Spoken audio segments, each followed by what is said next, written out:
Now the shadow. Now this ought to start to change the painting quite a lot.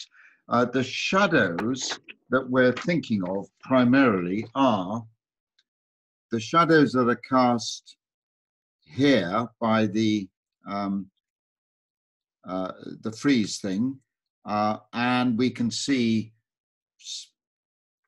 shadows in gaps, specifically in gaps here. But that's a big shadow to be aware of. The shadow that goes across the doorway, it runs up this side of the door here, underneath the arch, and then it just catches a little bit here. And I think it's quite nice if you can leave this. I've been suggesting we leave this as light as you can at the moment. And then we've got a bit of shadow that comes across here. Can you see that? That's suggesting that the light's coming down this way, and wherever else you want to put a little bit of shadow. And then, of course, we've got bits of shadow touching onto some of the cracks in the bricks that we've done. And also I'm going to just fill in some of these spaces here on that frieze. So the shadow color basically doesn't want to be as dark as the one we've been using at the moment. So I will go back to French ultramarine blue. Here we do want to, when we've actually got the color we want to use, we do want to have a fair amount mixed up. Useful to have it, not be going backwards and forwards remixing. So I've got a lot of this French ultramarine blue, and I'm going to use burnt sienna and put that in. Now, if I put too much of this burnt sienna in, it goes too brown. And if anything, I'd like the shadow to be bluish. Okay, let's just see what we got here and just touch it in. That's not too bad. It's a definite shadow color because it will dry lighter, because that's what watercolors do. But I don't think I've got enough here. So I'm going to chuck some more water in and then strengthen it up again by going back to the ultramarine blue and some burnt sienna. That's probably a bit too weak now. Just a little bit stronger.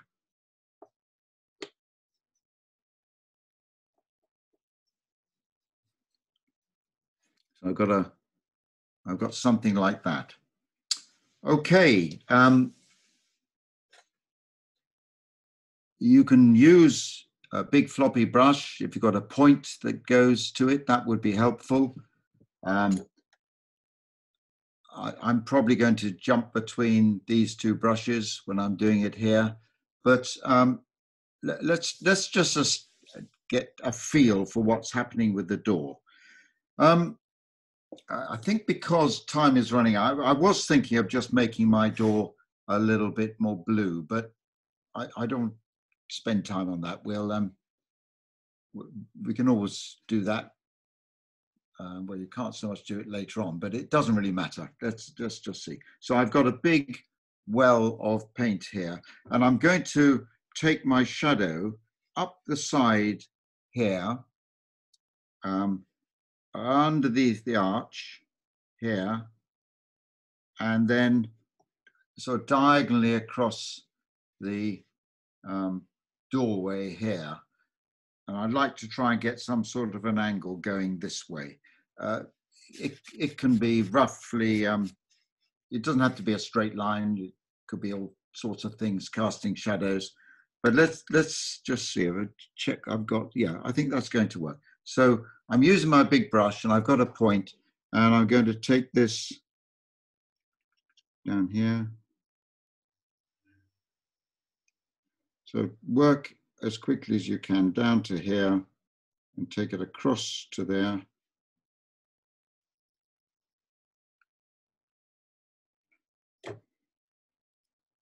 Under the arch. These floppy brushes, you can get a good point to them, are great. and then put it on here.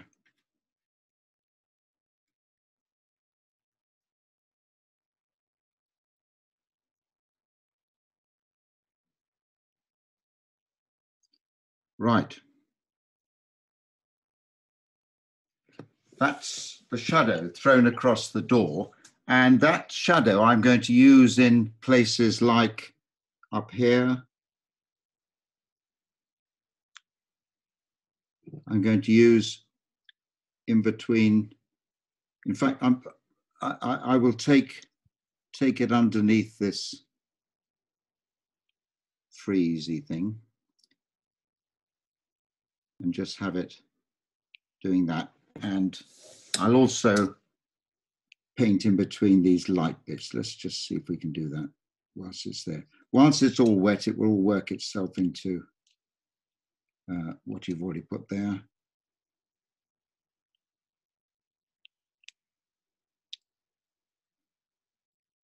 Okay, we do that.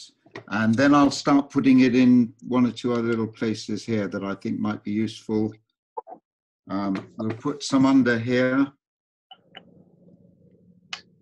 This bit that sticks out, and this bit that sticks out here. And put some underneath this bit of the step. Where else should we do it?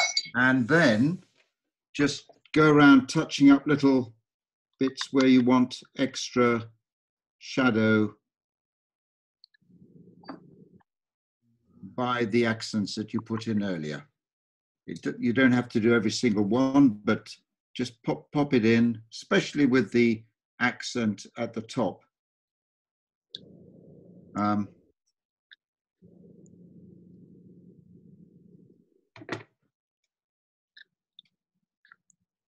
And if you want to put more shadow in, put it in. We can always come back. You can add these accents later on if you want to.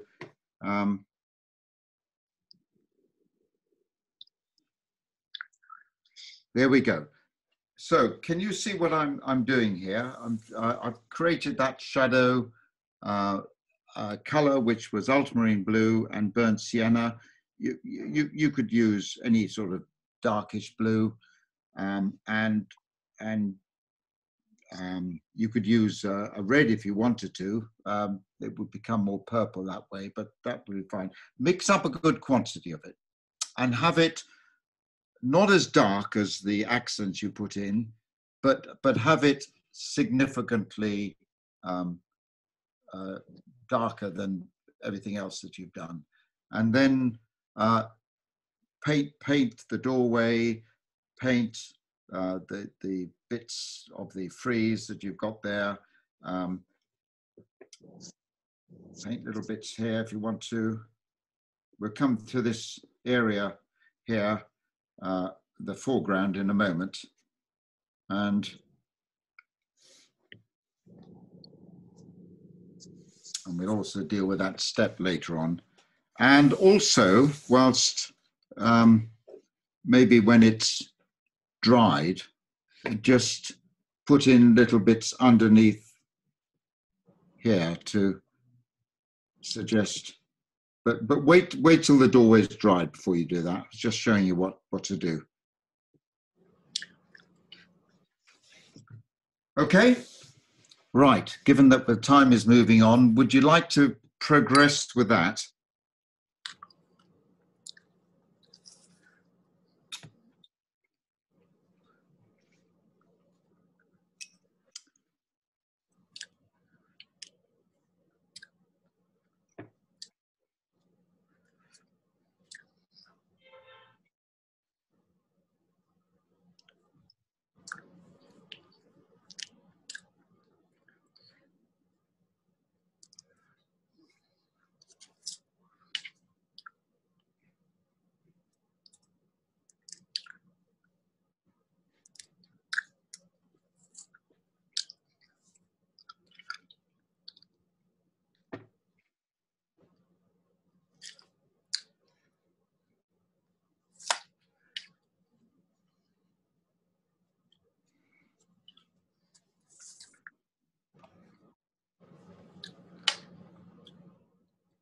And there may be bits on the brickwork that you think, oh, I'd like to make that a bit darker or like to change what that looks like. Then go ahead and pop in your shadow there.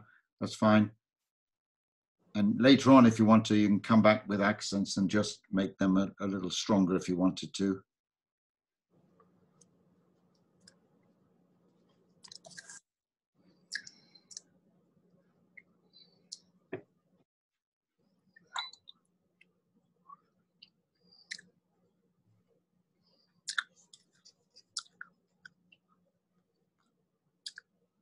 I'm hoping we'll have enough time just to do the foreground, and then we'll see how it's all looking.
So as you're painting around, if you want your shadow to be a bit stronger and it's still a bit wet, just go ahead and sort of drop another load of shadow onto it, and it will sort of paint itself a little bit more. Get the paint to do as much work as possible.